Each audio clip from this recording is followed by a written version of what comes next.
জুনি, আক্কি, প্র্যাটি, ঋতু সবাই কথাকে chair up করতে থাকে। বলে কথা তুমি পারবে, তোমাকে পারতেই হবে। এরপর কথা ট্রেনিং শুরু হয়ে যায়। কথা ট্রেনিং করতে গিয়ে অনেকবার আঘাত পায়, কিন্তু অবিনাশের তাকে বলে থেমে যেতে। বলে 3 মাসের ট্রেনিং কিভাবে 3 দিনে শেষ করবে তুমি? কথা তুমি থেমে যাও। কথা বলে না অবিনাশের, আমাকে যে পারতেই হবে, আমার পাচক মশাইয়ের জন্য আমাকে পারতেই হবে। আমি এতটা পদ এসেছি ওনার জন্য, আমি কিছুতেই ফিরে যেতে পারবো না। এরপর কথা ট্রেনিং আবারও শুরু হয়, আর কথার সাকসেস হয়। এরপর বিনায়ক স্যার পূর্বাকে বলে কথার ওপর অ্যাটাক করতে।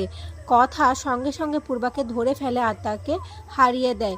এরপর কথা বলে শুধু ট্রেনিং করলেই হয় না স্যার, সবসময় সব দিকে চোখখান খোলা রাখতে হয়।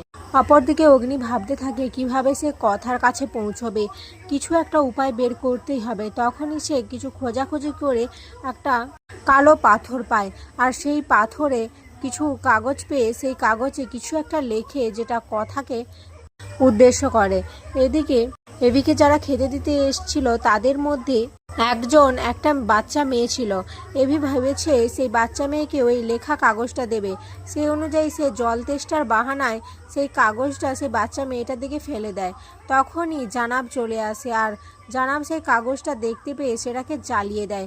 আর অগ্নিকে বলে আমি আপনাকে বলেছিলাম যে এখান থেকে কেউ কখনো পালাতে পারেনি, আর পারবেও না, তাই অযথা এসব চেষ্টা করে আমার মেজাজ গরম করবেন না। এরপর জানাব ওখান থেকে চলে যায়, আর অগ্নি খুবই ভেঙে পড়ে, আর কথাগুলো ভাবতে থাকে সে কিভাবে বেরোবে এখান থেকে, কিভাবে পৌঁছবে তার কথার কাছে।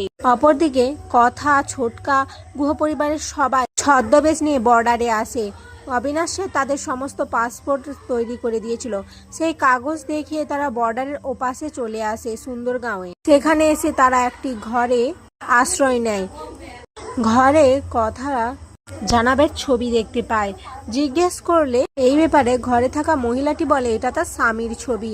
এটা দেখে কথা অবাক হয়ে যায়, আর মনে মনে ভাবতে থাকে এত দূর পর্যন্ত যখন আমি আসতে পেরেছি, আপনাকে না নিয়ে আমি যাব না পাচক মশাই, আপনাকে আমি যে করে হোক আমার কাছে নিয়ে আসবো। আর এখানেই আজকের পর্ব শেষ হয়ে যায়।